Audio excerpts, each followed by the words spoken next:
I'm going to say a few welcome to a Tuesday because I forgot about it yesterday and apologise for last month because the internet just didn't work. And firstly, Jeff's not here tonight. If anyone wonders where he is, he's out cruising and he's got no internet. So he just said, it's not worth trying. It's not worth trying it. So I'm here with Dave from Narrowboat Changing Pace and Sol from Barely Floating. And we're going to have a quick chat on what everyone's been doing over the last. Well, it's been an extra because we didn't do last month, so we've got like 2 months, and pretty much everyone's. Well, we've been out. I know you haven't been out, Sol. I think Dave's done a bit. So we'll go around and see what everyone's been up to, and we'll start with the top right-hand corner with Dave. Good evening. Good evening. Not from Narrowboat Changing Pace, unfortunately. No. Yeah. I'm at work. So I've left Louise and come back over to Sheffield to work. But yeah, what an eventful last 2 months it's been. Is she still in the same spot? Yeah, we moved back up from where we saw when we met you on Saturday. We moved back up a couple of locks to be nearer facilities. And, right? Yeah. Because they opened the locks Sunday morning. A boat came down, so we went back up Yacht's facilities, moored above, lock above, where we were a bit further out at room, and you just reverse out of way, a bit quieter than that. So did you just reverse up? Pardon? Did you just reverse up? No, you know the first bridge that we walked under. Yeah. On Saturday, there's a winding point there. Oh, was so we just went down, turned around, and went back up. What got wet through though because it was raining. But we're still stuck on the Rochdale Canal till they sort the locks out in Manchester. So keeping an eye on Canal and River Trust stoppages. See when that's sorted. What's happened to the locks in Manchester? Lock 85, which is the lock actually underneath the building, there were a repair that were required for that. They fabricated a bracket for it. When they went and emptied the lock to put the bracket on, all the lock gate was damaged, so they're going to have to take the lock gate off, repair it, put the bracket on that they've made for it, and put the lock gate back on. So they reckon it's between a week and 2 weeks before that gets sorted. So yeah, I bet they want to get it done before the school holidays start kicking in. Yeah. I don't know when it is. When it's later in the month, and it's about 17th, 18th. Yeah, something like that. So I think we're going to be up there for another couple of weeks. But there's worse places to be stuck. No, it's quite nice there. And you got still, and Louise can obviously still get to the ice cream shop. Yes. Yeah. Don't mention the ice cream parlour. The ice cream parlour. You know, Louise likes the ice cream parlour. Yeah. So, but other than that, we've had a couple of months cruising. We got out of Sheffield. I don't know if you've seen his first vlog that was published yesterday. And we've had an event full cruise up, dodging stoppages here, there and everywhere as original plans to go to Ripon were kiboshed because Selby Canal was shut, then Ripon Canal was shut. So then we were heading for Lancaster to Sol's Neck at Wood, and there were some stoppages on there. We wanted to go up the Lancaster because there's 2 silver propeller challenge points on there, and the stoppages meant that we couldn't get to them. So then we were heading for Birmingham for BCN challenge. That got cancelled. So we sort of like it's a bit of a heading for Liverpool and seeing that, and then we stuck. So but yeah, boat's gone all right. We had a problem with bilge pump, which weren't working, so I had to mop engine bay out with a mop and Does it always bucket. leak? Does it always leak, or It always leaks a little bit, and I've repacked stern gland, and it still leaks a little bit. But the bilge pump weren't working. It was a new bilge pump. It weren't working, so I took it off, cleaned it all out. It was bank holiday weekend, so I ordered one from Midland Chandlers to be posted out. And then over the weekend, I took the bilge pump apart and just cleaned it all up, put it back together, put wires on a battery, and it worked. it's all right now? So I put it all back together. So I've got a spare bilge pump now. But, Oh well. Other than that, touch wood, we haven't had any, just little bits and that's what you get when you're out boating, but nothing major. Yeah. Too Done bad. a few bits on boat. Over weekend when I came back to work, Louise phoned me up yesterday and she says one at windows is leaking with heavy rain. So I've got to sort that when I go back. We did have a lot of rain. It was bloody heavy rain. Yeah. I've never known rain like it on Sunday. It came down like you've never known. I know. I was driving in that. I was driving in that. So yeah, cool. So now you just where you are until you can get through. I saw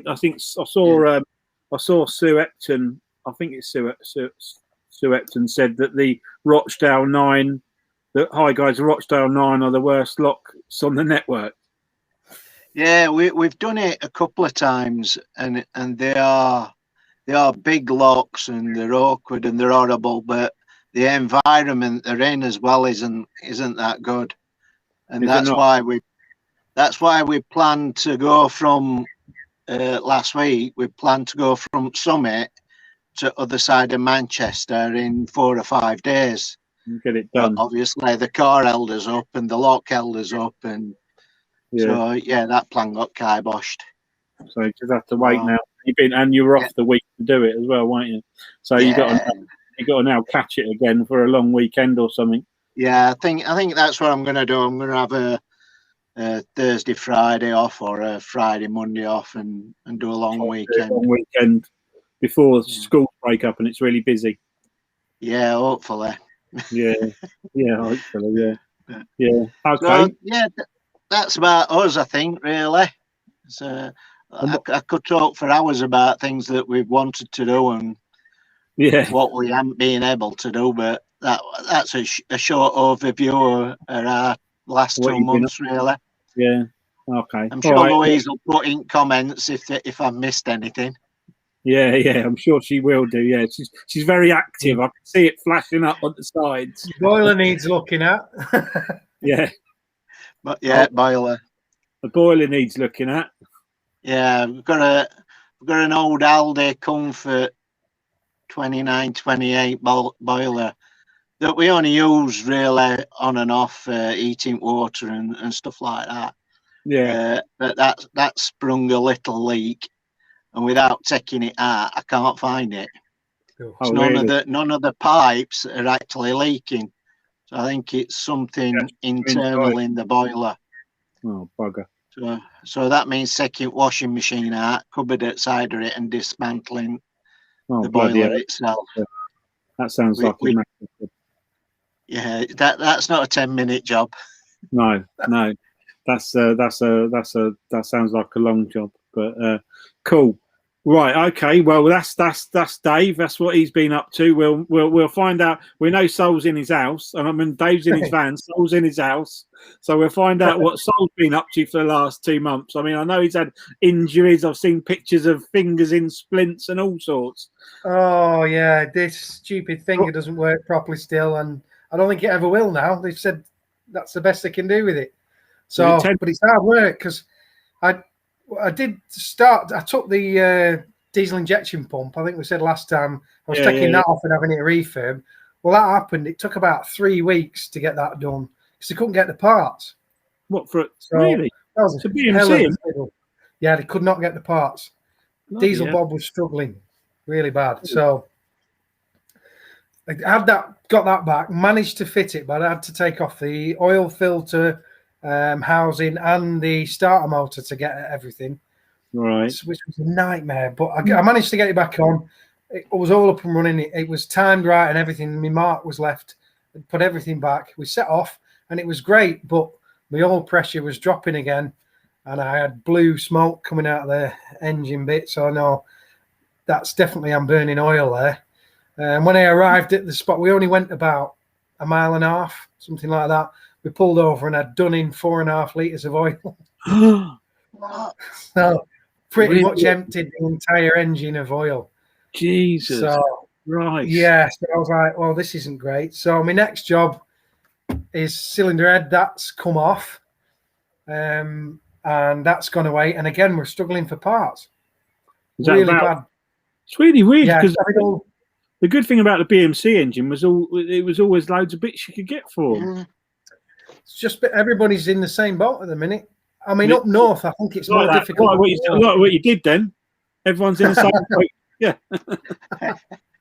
Yeah. We're all struggling up here for BMC parts. So are they doing all your valves? They regrinding them, all reseals and all that? New stem seals and new guides and reseating them. And are they definitely knackered? Is it not the piston rings, is it? Well, it's a few of them. He said a few of them are knackered, so they could be doing that. But what I did while I was taking the head off, I thought I'd drained enough of the coolant off, and I hadn't. And when I cracked the head and picked it up, all the water that was in the head went straight into the engine bits. Yeah. So, and they held water. Did they? Right. Yeah. Which is a good sign. That's a good sign. Yeah. So I've had to clean them out, and I've got nappies in them now. Any water that's in there is obviously out of there now. But so I'm just waiting on that coming back, and hopefully we can put that in. You probably have to do another oil. Or you run out of oil anyway. I was going to say you'll have to do another oil change. Obviously. Yeah, I'm going SAE 30. That's what I got in ours, SAE 30. Yeah. But I've been told I'll be better with 2050. Yeah, I'll come on to that. Are you using the golden one, or what, is it Morris? No, it's one from Motormania, which is a local place up here. That is it? It's Car Plan or something like that. Right. But I've heard the cheaper the oil you use, the better, or something. But we'll see. We'll find out. I'm just hoping we don't burn through it. To use mineral oil in our BMC. Yeah. That's I've gone for it's a mineral oil anyway. Yeah. That SAE 30 is a mineral oil, I think. Is that? Yeah. That's what we'll see how it goes. Yeah. I mean, to be honest with you, you're meant to change it every 200 hours anyway, aren't you?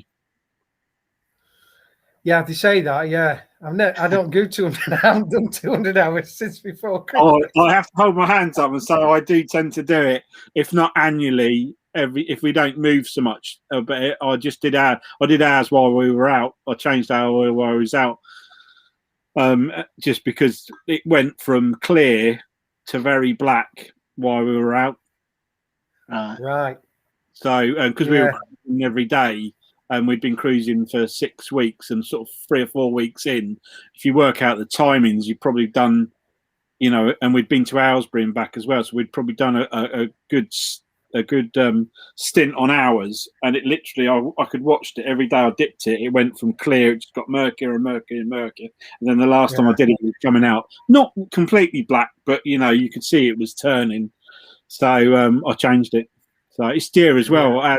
Ours is 7.5 litres, so it's ours is only 4.5. Yeah, it's 2 bottles for us, so £70 every time I do it.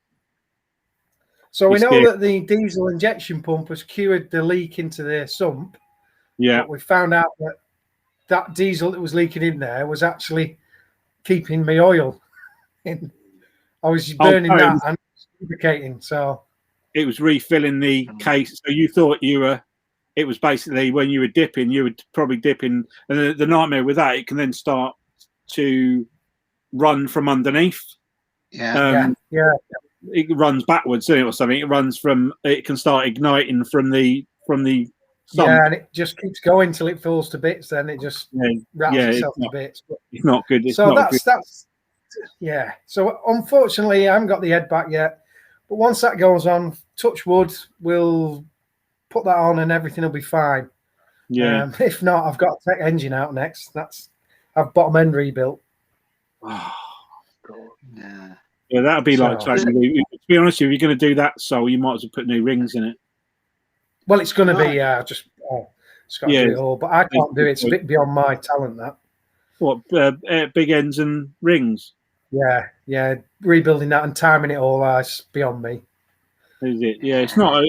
Once it's out, it's obviously a lot easier to work on when it's on an engine, on a bench, or on an engine hoist thing, turning thing. It's a lot easier to get to. But I know what you mean. The timing and all that is. What are they? Push rods or chain on them? I can't ever remember. Push rods. Push rods, and I'm not sure if it's timing chain. I think it's timing chain. I think it's a timing chain. Yeah. Front. Yeah. I mean, I checked. If you can do a cylinder head, Sol, you could do it rest. I could do, but I'm a bit, this finger doesn't help because I can't fiddle with anything. I'm not very delicate anymore. So it's a case of hitting with hammer now. So you don't have to be delicate with a BMC engine. I was just going to say it's quite a raw piece of equipment. It's and if I could get in the front, I could try changing the oil seal at the front, and that because there is a leak off that, but it's not a huge leak, so I could do that. But that might be got about that much gap, so I can just about get my hand in, and then I may tick both. Your boat, is it a cruiser deck or a traditional? It's a trad so stern. Are you working down a hole? Yes. That's what I was trying to get to. You working down a hole, and I've seen quite a lot of them. They don't have much room around them either, do they? No, it's stuff, little cramped little things, and the stuff that sticks out and pokes in your back, and it's horrible. That was the only beauty about doing my head is I literally, because our engine sits off to one side, because we're hydraulic driven, so I literally sat on a stool next to our engine and stripped it apart, and it was really I didn't. Our old BMC was down in the cruiser deck, and doing anything down there, you were laying across the floor with your head down a hole, with metal bars in the way and bloody wet exhaust pipes, and because our old boat was a raw water drawer as well, so there was bloody pipes everywhere and mud filters and God knows what else in there. It wasn't but this is much easier because it's very dry and clean in our engine room. It's really cool. So you haven't been anywhere then? We've done 2 short trips of about 1.5 miles each one. So we've done about 3 miles, but now we've stopped and it's just that's the way it is. I managed to fit my solar panel. That's all good in. Yeah. And I'm getting good. Yeah, it's 320 watt panel, and I'm getting good. My batteries are 98% at all times. And I've not run engine, so it makes a big difference when you got a panel on. Then the weather's good. Particularly, do you leave your fridge on now then, or?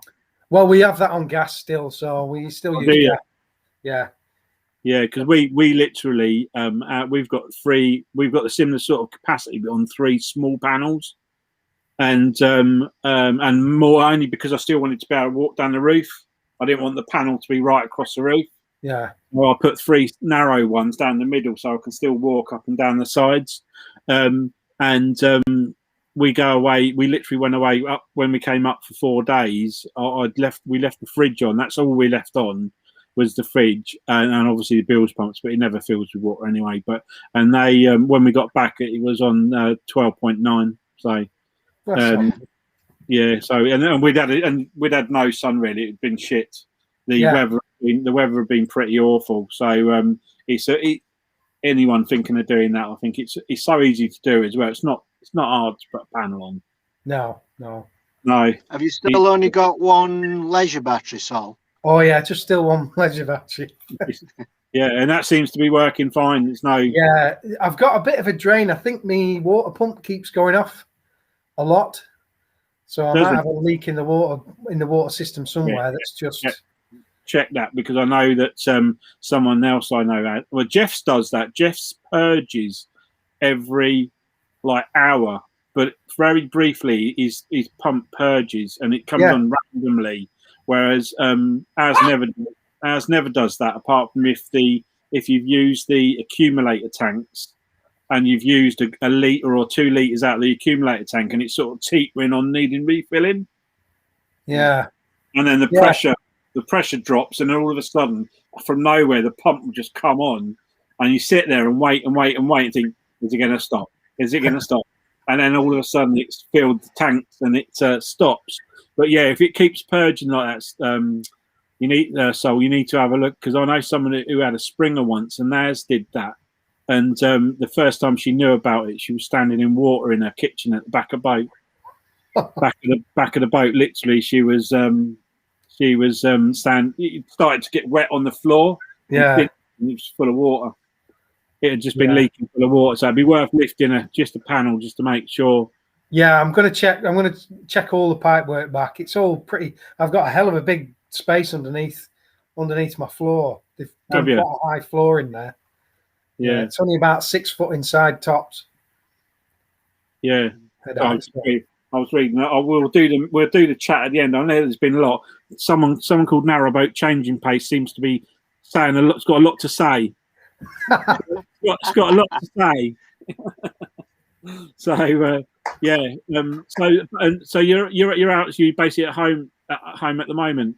Yeah, well, I was going to be there this week, but obviously we're self-isolating on a boat in the middle of nowhere with only solar panels. I was like, we've got grandkids as well, so we're having grandkids for a week. My son's managed to go on holiday for a week. Yeah, dumped his kids on me. Oh, really?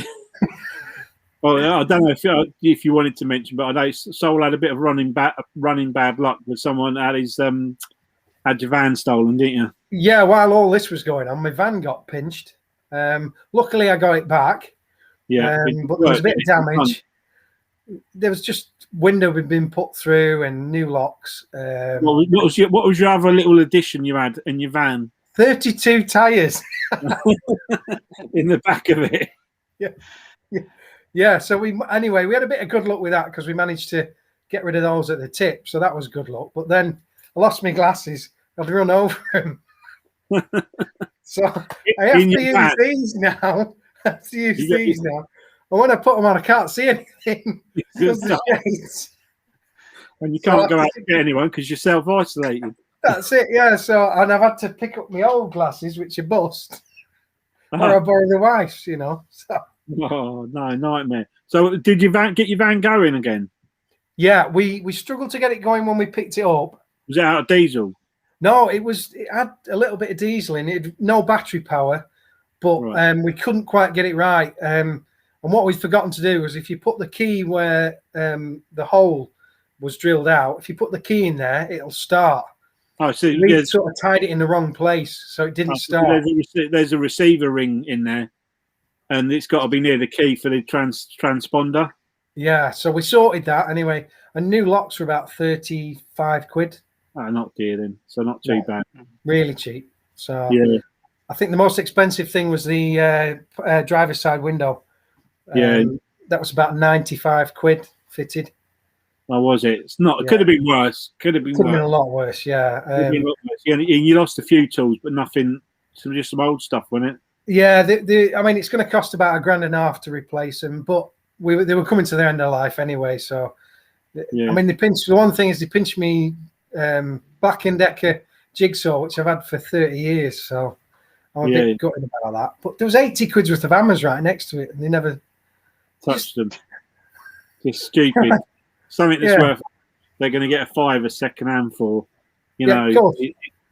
It's just mental, isn't it? It's just. So anyway, we'll just keep battling on. We'll keep going. I'm going to buy a motorbike now. So. Oh yeah. Yeah, for the back of the boat, a little motorbike. You're going to stick it on the back? What, like a little little what they call the Suzuki vans, aren't they? Have you seen Yeah, them? I'm going for the Honda Grom. Oh, are you? Yeah, really fancy one of them because they look really smart. Them new ones. And they just is that quite a racy looking thing, but small? Yeah, really tiny little thing, like a monkey bike size. That Like a dumpster size, isn't it? See people driving around on them. Yeah, what are they like? What are they like? 90cc or something? 125. Is it? Oh, Yeah, right. 125. It's a good little bike, apparently. Well, I've not been on one, but I've seen a couple of them going around, and they look smart. Just make sure you chain it down. Well, it's going to be. I'm going to put a special hook in the on the back deck that should do that. And just have a little rabbit to get it on and off. Yeah, and while we're cruising, I'm going to make a cradle for the back of the boat so it can go on there. Yeah, cool. We're only 45 foot. We fit in anything. Yeah. I don't even know if there's a lot. Yeah, it's not too bad. Yeah. I saw a bloke the other day actually on the canal. I thought he was sitting a little bit high up on the back of his cruiser deck, and he was sitting on the back of a GSX 500. It was on his cruiser deck. He was sitting on the bike steering the boat. Yeah, so it's like crossway. You see don't you? It's I know, like a massive, big old bike it was as well. But it was on his across his cruiser deck, and he was having to perch on the on that. If it had anything wrong with the engine, it would have been buggered because he'd got to get the bike off first before he could get to anything. Right. So when you open to get back out, then hopefully, sort of back end of next week. All right, and once you get the head back on in your, as soon as that's on and I can sort it all out, I'll take her for a little test run and then we'll see how we go. Yeah, you'll know fairly quickly. I mean, you'll know fairly quickly. So, so okay, well, that's sold. That's sold in eventful few weeks. Well, a few months, but as I'll go on to ours. I mean, obviously, anyone who watches probably knows we went down to Banbury on the up the Grand Union and down the Oxford Canal, and we've been there for the last 6 weeks. We went out. Well, no, actually, we went out for a month in the end. We didn't quite do six weeks, but we had a good trip. No problems. We had the best weather ever for a change. We actually had no rain on the whole trip, which was amazing. I don't suppose you've been down this far south, either of you, in your boat, have you? Yeah, we stepped off from Wilton Marina. Oh, so you've been up, you right? So you came up that way. We got as far down as the other side of Blisworth Tunnel. Yeah, you went. Oh, you came down and then did a turn. Yeah, we did straight away. We didn't want to do locks because first time we'd ever driven a boat. That did you come through the tunnel? Yeah, we went through, turned around, and went straight back again. We went straight back, right? Okay, so you literally teetered around Stoke Bruin and didn't quite make it down the flight. Yeah. Oh, those 7 locks at Stoke Bruin are actually quite good locks to practice on. Right. They're nice locks. You do get the only thing is the first one. If it's a nice day and it's a weekend, it's full of people watching because the pub's there and the ice cream van's there and it's packed. So maybe not the first lock that you'd want to be doing on a busy day. But so we went out and I did. The boat actually ran fine. The only issue I had when we were out, and it happened a couple of times. I don't know if anyone's down the South Oxfordshire. It's really windy, and the turns are really tight. Now the first week we were out was half term, so it was busy. Every flipping corner we went round, or every bridge that we came up to, on a blind corner there was a boat coming pretty much every time. And what happened to us, and I don't know if anyone's ever experienced it before, but when we were going around some of the hairpin corners, we had a boat which was moored right on the corner, and as we've come down, there was a boat coming towards the corner which I didn't see, and the water displacement that they were causing stopped my turn. So as I was starting to do the turn, the push of the water just straightened the boat up, and it just wouldn't. No, I backed off. I gave it a bit more rev to try and. I even used the bow thruster at last resort to try and get the front round, and it just didn't.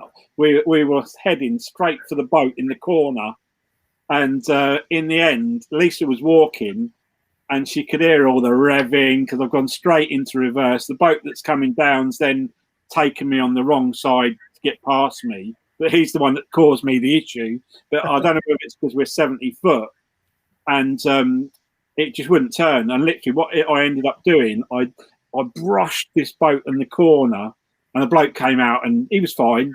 And then all I did was literally, it was that hairpin. Their little 35, 40 foot boat was in the end, and our 70 foot boat had literally, they were on our inside, and I was touching the corner both sides with our little boat trapped in the corner. And I managed to get, once I'd stopped, I could then, and the water had stopped moving, I managed to get the bow thruster to bring the front out. As I went across their boat, I literally, the back end just sort of like, it wasn't like a massive scrape, but it was like you know what I mean? It was, because that's the only way I could do it, because we're on this corner. I've got to try and get the front end round. And yeah, I don't think his wife was very happy with me.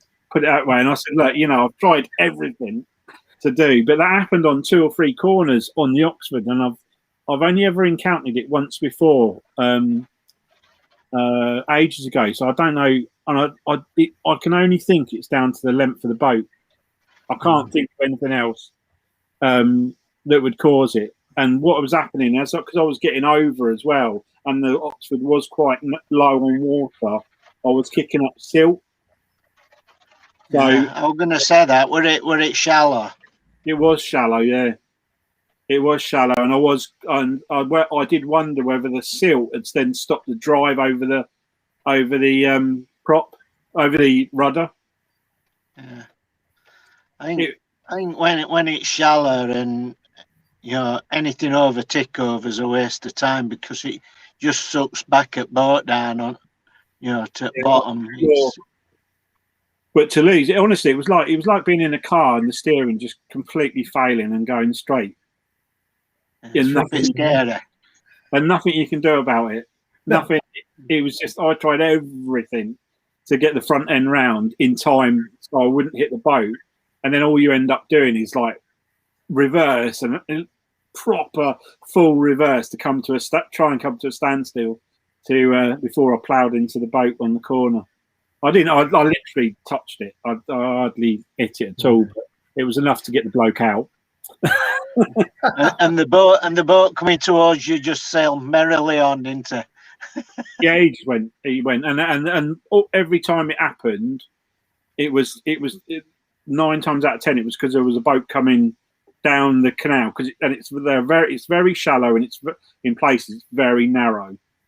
So the movement of the boat is just pushing water forward because it's not big enough to allow it to escape. And if they're gunning it a bit, and they've been, because they haven't seen the boat going around the corner, they're obviously pushing the water up even faster. So as soon as I come around that corner, as soon as my front end turns into that corner and that water hits it, it's like you've gone into a weir, and it's just like it's just taken the front end, because that's when we said, right, shorter boat, 70 foot, it's just too big.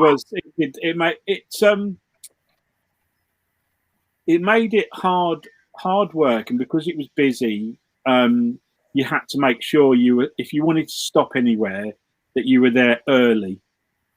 Yeah, because trying to squeeze 70 foot into any spaces, because generally people moor with a bit of space, they never nose to nose, so you'll get spaces. And we had it a few times where I ended up going through the village that we wanted to stop and out into the middle of nowhere before we could stop. Yeah. But I don't know whether you get that, how busy it is up on your canals up there, but the Oxford particularly, and it's only single lock, so there's no wide beams up there at all. Yeah, it's not so bad. Lancaster's pretty busy at the moment because we're in that summertime thing, but we've got a big problem with duckweed, so no one can go that fast. Yeah. Oh, really? Yeah. Yeah. Everyone's getting clogged up with it. It's quite bad. Oh, is it? Well, have the restrictions been lifted on Lancaster then? As far as I'm aware, they have. Yeah, I don't know. they've got towpath restrictions because they're putting a new road in at Blackpool, between Preston and Blackpool, M55. So that one's all the towpaths closed, but the actual, because there's people going, as far as I'm aware, people are going up and down the Ribble Link. So, and up north, the big one that was up north towards Carnforth, that one's done as well. Yeah, that one's over. But I haven't checked, to be honest, over the last couple of weeks because I'm heading south. I'm heading towards Garstang. Right. Okay. Yeah. Might be something to look at. I'm just gonna have a quick look, see if there's something, because we've had loads of. Trev, I'll put this up actually. I'll put this on the thing.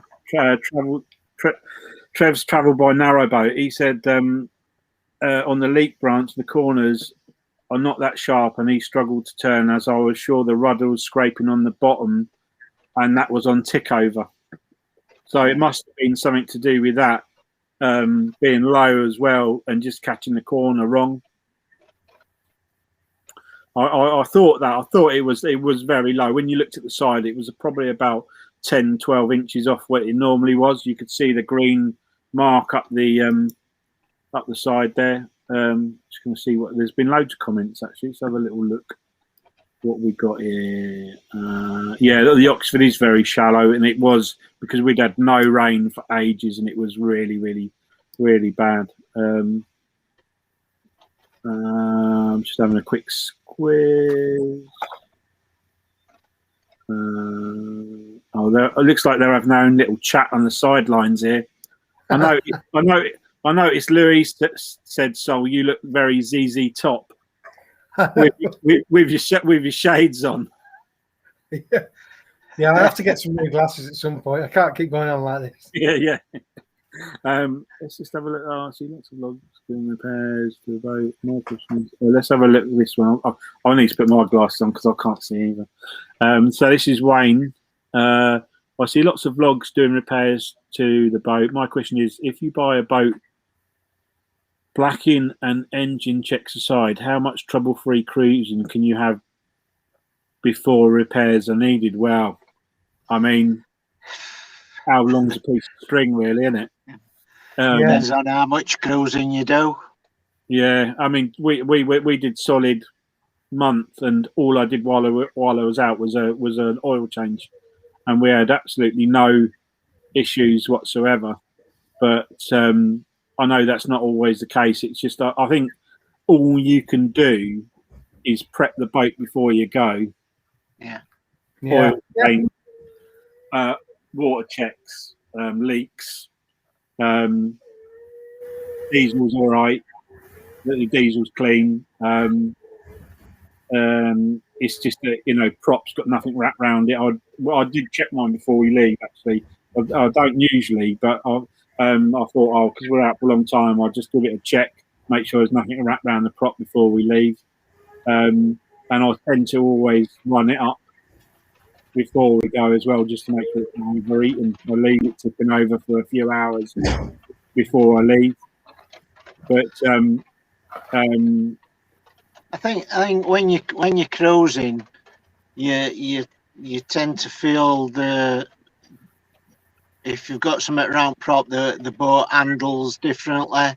You tend to know from the tiller and that. I noticed the water displacement around the rudder. If I'm going in a straight line, I get no wash. If it's saying on the prop, I usually get from one side, I'll get some white foam coming out of the side. So it's as though it's flapping on the side of the rudder, whatever it is. And so you just know, and you can feel when you do a turn, it feels a bit odd. Yeah. So I think you just get to know the feel of your boat, and you know when there's something wrong, and you can, if you've got something wrong with engine or whatever, you can tell by if there's, like Saul says, with black smoke coming out, that you've got a problem where you're burning oil, or if it's rattling or whatever. I think it's just getting to know your boat and keeping up on maintenance. with our new engine, we had to have it serviced at a particular place that were a dealer for Barrowshire for the first 5 years. So we've never really had any problem with our engine because it's been serviced by Barrowshire people. Yeah. Although it's out of that warranty now, I'm doing it myself. Yeah, I'll tell you what did happen. Well, last time when I had a boat blacked, the chap, I asked the chap there because we always have low pressure. It's always fairly low. It's when we first set off. It usually starts off about 30, and then it drops to 20, and it'll stay at 20 for hours and hours and hours. And then when it gets really hot, it'll on tick over. It'll be about 10, and then when you rev it up, it'll go back up to 20.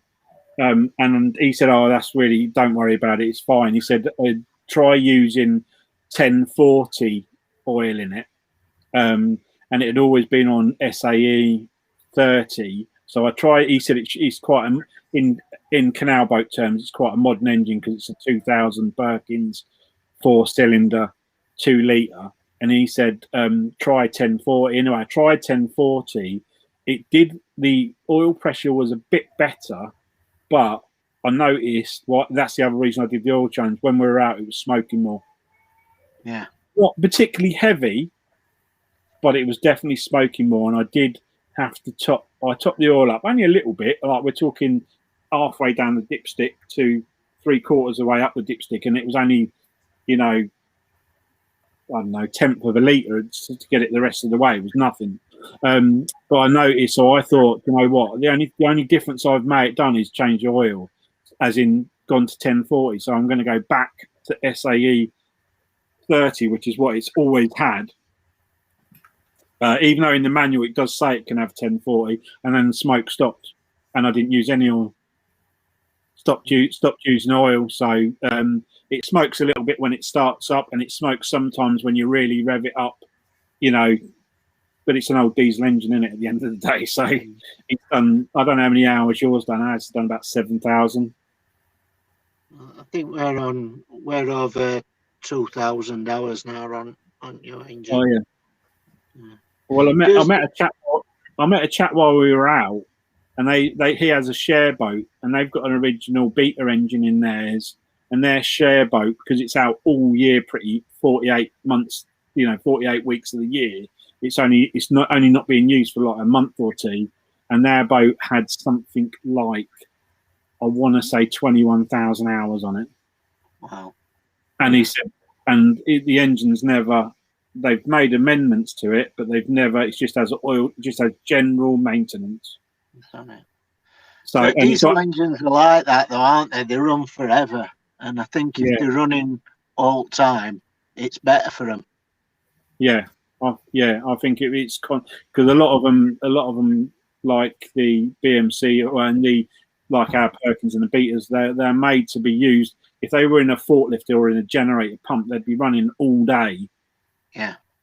On a site, and probably being used heavily more because they'd be if they were on I think our engine's the one they put in a commercial forklift, and I think it goes in a dumper truck and a couple of other things.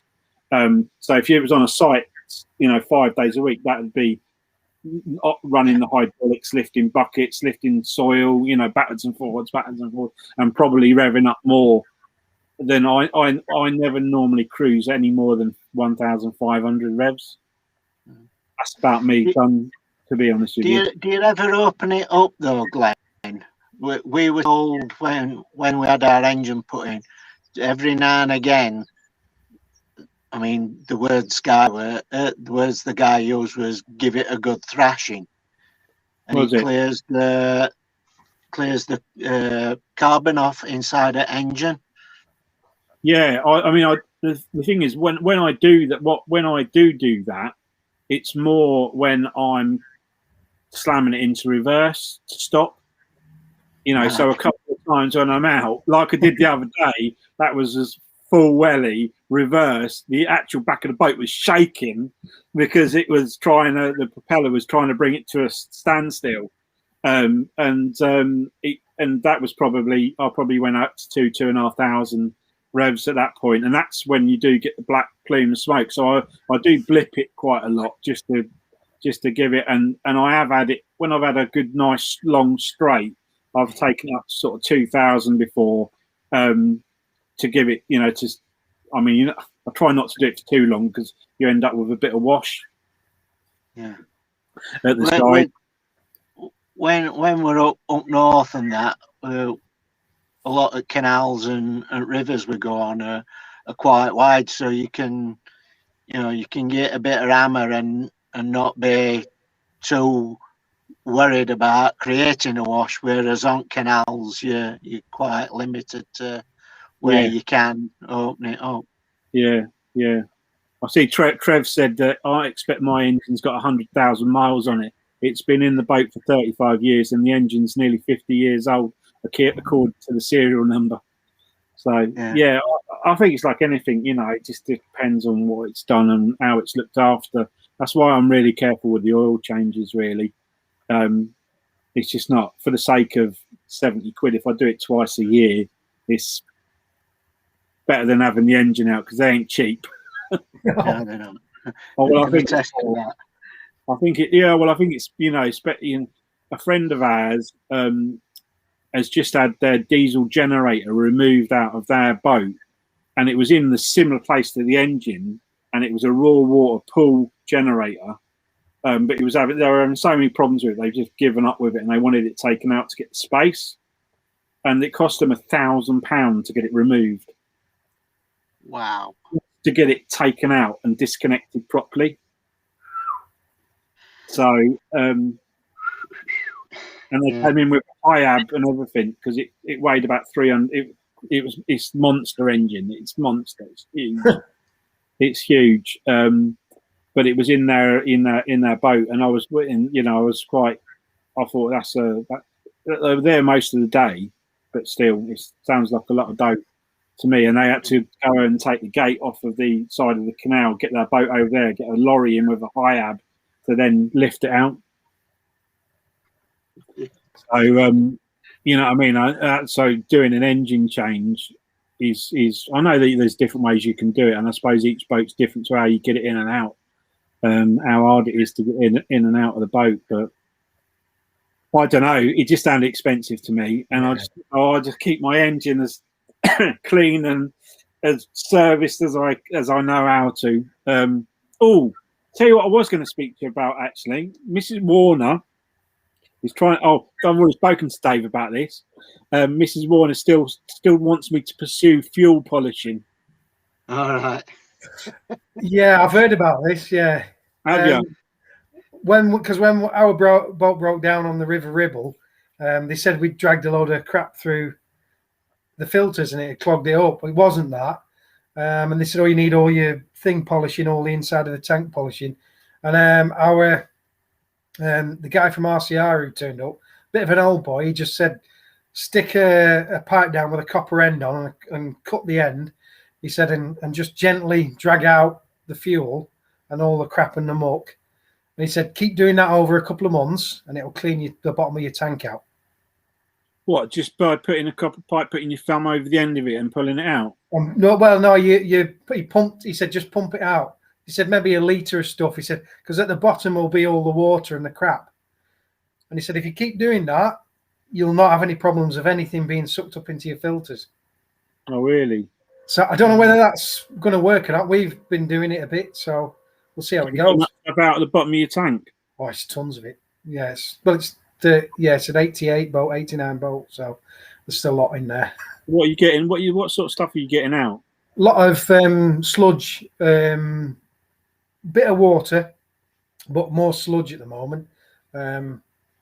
It's like probably 30 years of crap being in there. It's just accumulated over the time. Right. So I know because I watched a video on it, and basically when they polish it, it's obviously done in one go. Yeah. And you use a long rod to agitate the bottom of the tank, and then you just keep on doing it until it runs clear. Yeah. And then the water, I was amazed. I watched a couple, and I was amazed how much water they got out of some tanks. Yeah, yeah. like a lot of water. Does the water tend to go to the bottom then? Yeah. Yeah, the water sinks. What the guy that did ours, he used 2 pipes, and we've got an air vent on one side and the filler on the other, and he put 2 pipes in. So it was sucking it out through one pipe and putting it back in through the other pipe. And then he swapped them over. So it agitated all the crap off at bottom of the tank by swapping it over. You know, the fluid, the fuel going back in agitates all the crap off at bottom and sides of your tank. And he did. I mean, he was there 3 hours, and he did it. He cleaned it, polished the diesel, and then he ran it through a separate water filter, so that dragged all water out as well. He got all the crap out of it, and then he kept taking a bottle off, sample bottle, and he says, and you could see it getting more and more red. And he says it's still cloudy. That's the water in it. So, and then when he run it through water filter, it was like brilliant red when he'd done it. He'd saved one from beginning to end, and the comparison were like, you thought, that's engine room with that. Yeah, you're weird. But the kit I was looking at does it all in one go, separates the water in as straight away and the filters take all the shit out. So the water ends up in the bottom of the tanks, which you drain off, and then the filters are cleaning the fuel as it goes through. So it separates it as it all in one go. So you just do it once, literally, and you just drain the water out the bottom of it. I mean, you know, I don't know. We'll see. We'll set. What's that? Just looking there, Sue's put that you should build my engine. I think that's a good idea, Sue. We'll sort that out. Nominate Glenn to build Saul's engine. We'll have it out, so it'll be fine. Hopefully, we won't need it out, so it'll just be. No, took some more. Fingers crossed. Are they skimming it as well? Yes, they're giving it a quick skim, and just a good polish clean up. Yeah, look, Louise has even said, I second that, Sue. Yeah, right. Well, I think even Davis, 3 of us, and there we go. We'll all chip in. We'll all chip in and have it. If we come up Lancaster, so we'll have a look at it then. Well, you can tow us. Hey, we've been there and done that, mate. Don't worry about that. Won't get any more horrible letters off the CRT. What, overstaying? Yeah, they keep telling me engine's bust. They can't go anywhere. So they've been pretty good, actually. They have said, "Oh yeah, don't worry about it." Because you keep on getting the envelope zip tied to your boat. No, it's the email. I get emails. Do you? Yeah, but I've had 2 so far. But I've rang them up straight away and said, "Look, because we have a contact number for a guy, and obviously their systems aren't compatible or something, so it never gets back to them that we're stuck, you know." But yeah. Of course, they keep burning the paper ones that they stick on outside. Keep burning them. Yeah. Good for kindling and that. Yeah, get going. Yeah. Oh well, hopefully you'll get that sorted, mate, and let us know if you're back out and about. So we will. Yeah. Well, we've been nearly an hour now, and I've got to turn my generator off at 8 o'clock, so I'm going to have to wrap it up. We've caught up, I think, on that. And the next time, obviously, Jeff will be able to tell us what. I don't think he's had any engine problems. I know he hasn't had any engine problems. Yeah. I think he's sorted a few things out, but he's out now, so I'm sure he's been out twice in the last 2 months. So he went down to he didn't get as far as Watford, but he went that way that time, and then this time he's gone. He only went as far as the other side of Stoke Bruin, I think. But yeah, we'll catch up with him next time, and I'm going to say goodbye to everyone, I think, and and hopefully when you've cleared your thing, and then we'll come up and see you, and we'll make it work somewhere along the line. We'll get together, mate. All right. Yeah, no worries. Yeah. All right then. Well, take it easy, and I'll say goodbye to everyone. Thanks for everyone for watching. There's been a few. Thank you for watching and commenting.